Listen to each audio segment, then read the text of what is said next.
সারা বাংলাদেশের পুলিশ এখন নিউট্রাল পজিশনে আছে। এখন কি খেলা হবে ভাইরা? তাই 15 আগস্টের নামে আপনারা যদি কোথায় কোনো ব্যবহার করতে চান, গাজীপুর উপজেলা বিএনপি একটা সুসংগঠিত সংগঠন, এই সংগঠন কাউকে ছেড়ে দেবে না ভাইরা।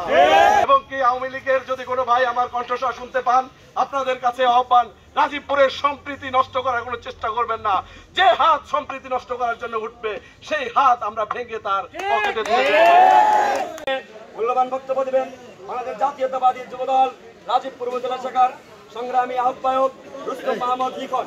এবার আপনাদের সম্মুখে বক্তব্য দিবেন গাজীপুর উপজেলা যুবদলের সংগ্রামী আহ্বায়ক রুস্তম মাহমুদ লিখন। দীর্ঘদিন পরে মুক্ত আকাশে স্বাধীনভাবে নিঃশ্বাস নেওয়ার স্বাদ আমাদের দিয়েছে আলহামদুলিল্লাহ। আজকের এই যুবদলের বিক্ষোভোত্তর পথসভায় উপস্থিত গাজীপুর উপজেলা বিএনপির আদর্শের কারিগর, আমাদের সকলের অভিভাবক জননেতা অধ্যাপক প্রফেসর রহমান, ভারপ্রাপ্ত সভাপতি জননেতা মাহবুবুর রশিদ মন্ডল, সকল সাধারণ সম্পাদক জননেতা আব্দুল্লাহ সরকার, যুগ্ম সাধারণ সম্পাদক জননেতা হাফিজুর রহমান, যুগ্ম সাধারণ সম্পাদক জননেতা আনোয়ার হোসেন দেবী কাকা সহ আমার প্রাণপ্রিয় সংগঠন বাংলাদেশ জাতীয়তাবাদী যুবদল সহ জাতীয়তাবাদী পরিবারের সকলের প্রতি গাজীপুর উপজেলা যুবদলের পক্ষ থেকে সংগ্রামী সালাম, আসসালামু আলাইকুম।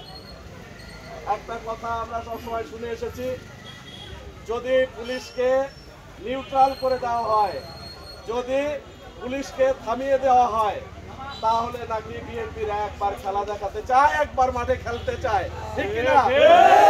সারা বাংলাদেশের পুলিশ এখন নিউট্রাল পজিশনে আছে। এখন কি খেলা হবে ভাইরা? ইলিয়াস আলীর খুনের বিচার হবে না? সাইদ মুগ্ধ সহ হাজার হাজার শহীদ যারা জান দিয়েছে, রক্ত দিয়ে এই স্বৈরাচারী হাসিনাকে কুপঘাত করেছে, তাদের রক্তের বিচার কি হবে না?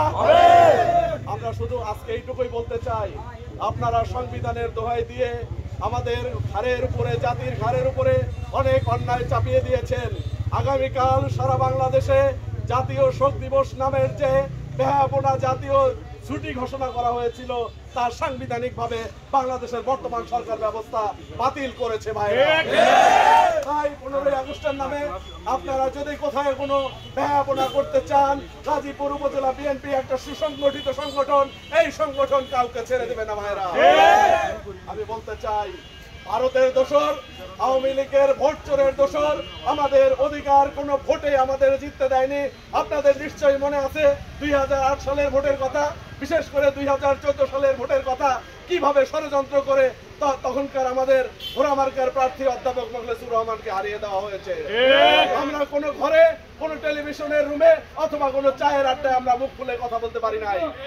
আমি না শুধু এইটুকুই বলবো, যত অন্যায় হয়েছে প্রত্যেকটা অন্যায়ের দাঁত ভাঙা জবাব দেওয়া হবে।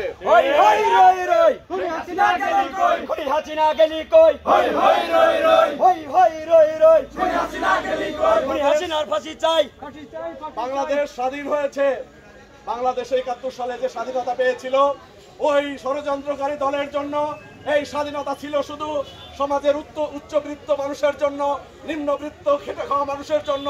সেই স্বাধীনতা কোনোদিনও ফলপ্রসূ হয়নি। এই উপযুক্ত স্বাধীনতা, পূর্ণ এবং কি সার্থক স্বাধীনতা 2024 সালের স্বাধীনতা। এই স্বাধীন বাংলাদেশে গাজীপুরকে আমরা আবার স্বাধীন করতে চাই। এখনো আওয়ামী লীগের দোসর, ভোট চোরের দোসর, স্বৈরাচারীর দোসর, যারা আপনাদের বুকের উপরে স্টিম রোলার চালিয়ে আপনাদের অধিকারকে এতদিন হত্যা করেছে, এই দোসররা যে যেখানে আছে তাদেরকে খুঁজে খুঁজে বের করে গাজীপুরের সাধারণ মানুষকে আমরা পূর্ণ স্বাধীনতা দিতে চাই ভাই। আজকে শুধু এটুকুই বলবো, বক্তব্য বেশি দিব না। আমাদের মহাসচিব শহীদ আবু সাইদের বাড়িতে আজকে অবস্থান করছেন। আমরা সবাই আপনাদের আবু সাইদের জন্য, শহীদ যারা হয়েছে তাদের রুহের প্রতি আমরা মাগফিরাত কামনা করি, আপনাদের কাছে দোয়া চাই। এবং কি আগামীকাল যে কর্মসূচি হবে, এটা কেন্দ্র ঘোষিত কর্মসূচি, এটা গাজীপুরের নিজস্ব কোনো কর্মসূচি নয় ভাইরা। কেন্দ্র এই খুনি হাসিনার ফাঁসির দাবিতে, এই স্বৈরাচারী সরকারের খুনি সকল দোসরদের ফাঁসির দাবিতে কালকে কর্মসূচি রেখেছে।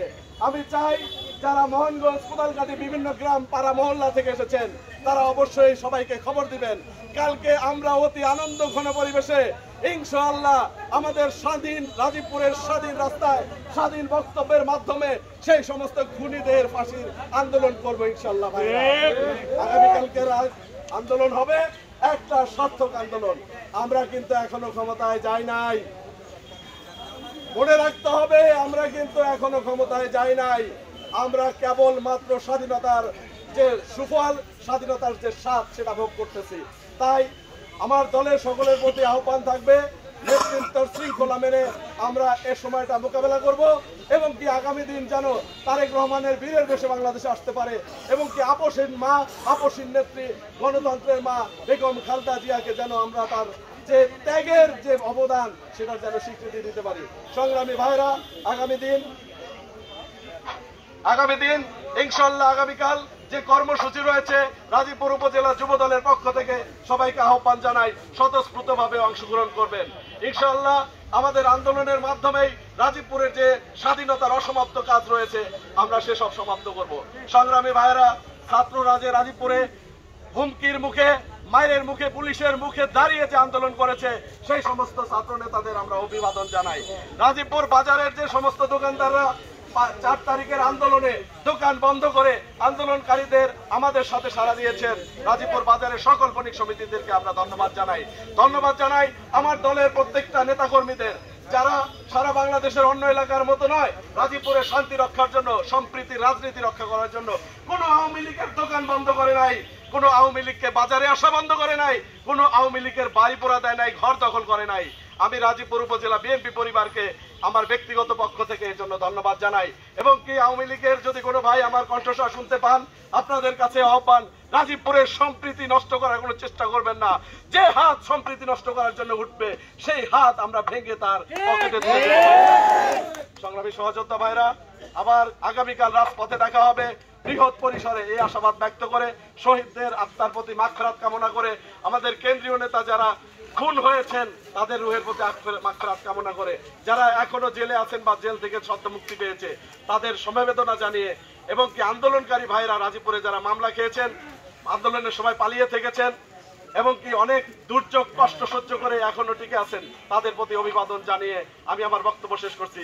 বাংলাদেশ জিন্দাবাদ, শহীদ প্রেসিডেন্ট জিয়াউর রহমান অমর হোক, দেশনেত্রী বেগম খালেদা জিয়া জিন্দাবাদ, তারেক জিয়া বীরের বেশে আসবে ফিরে বাংলাদেশে, এই হোক আমাদের আগামী দিনের অপেক্ষা। সবাইকে ধন্যবাদ। আসসালামু আলাইকুম।